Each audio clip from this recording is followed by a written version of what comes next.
Good morning, students. Good morning, Mr. Woods. Whoa, Trish, slow down. But I'm going to be late for class. It is better to be late to class than to be a grease spot in the hallway. What do you mean?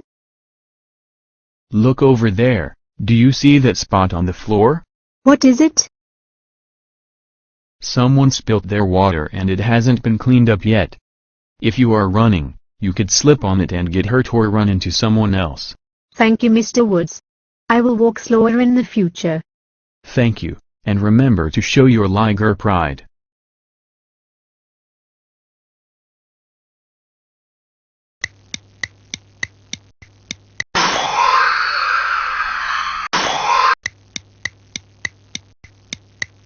Thank you for keeping our hallways safe.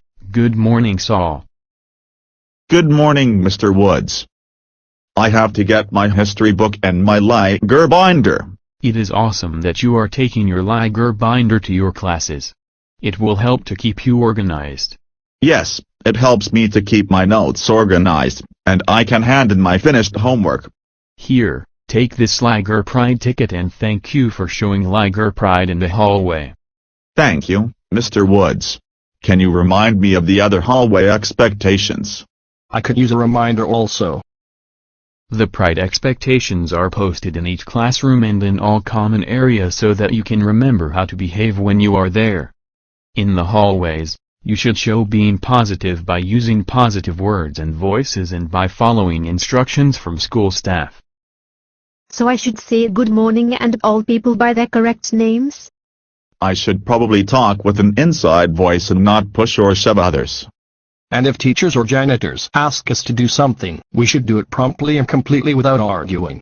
You should show respect by following the dress code and by keeping your hands, feet and other objects to yourself. You mean I shouldn't push and shove others out of my way? I probably shouldn't wear clothes that are inappropriate or sag my pants. We shouldn't swear or make rude comments to others. And we should not wear our hoodies or hats in the hall.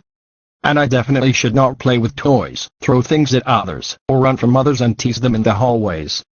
You should show improvement by doing your best to keep the hallways clean.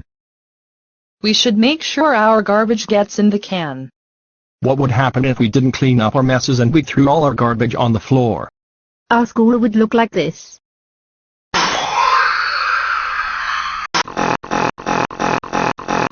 Wow, that would be gross. And it would stink really bad. Let's all make sure that never happens. You should show that you are dependable by clearing the hallways by the tardy bell and by wearing the hall pass if you are out of class during class time. We should promptly go from one class to the next and stop to get a drink and use the restroom on our way so that we don't interrupt class. If I have an emergency and I need to leave the class, I should leave the class quietly without interrupting others and put on the hall pass. We shouldn't be tardy, but if we are, we need to go to the office and get a tardy note before we're able to enter the classroom. I should talk to my friends on my way to class, not stand and talk with them in the hall when I know I will be late to class. We should not block the hall and make it hard for others to be on time to class. Finally, you should show effort by being prepared with class supplies and your homework and always stand up for what is right. We should always take our Liger binders to class so that we have our notes and homework. I always have a supply of pencils and pens in my binder so that I don't have to borrow one from others. If someone is doing something wrong, we should remind them that we don't appreciate their behaviors. Hashtag $8 and %. I don't like it when you talk that way. It makes me not want to be your friend. You really should watch your language when you are at school. Foul language embarrasses me. I'm sorry, I will work on that. It seems like you all have a good grasp on the Valley Junior High hallway expectations. And now there is only one more thing to say. Boom chuckaluck, and learn something new today, Ligers. Now get to class.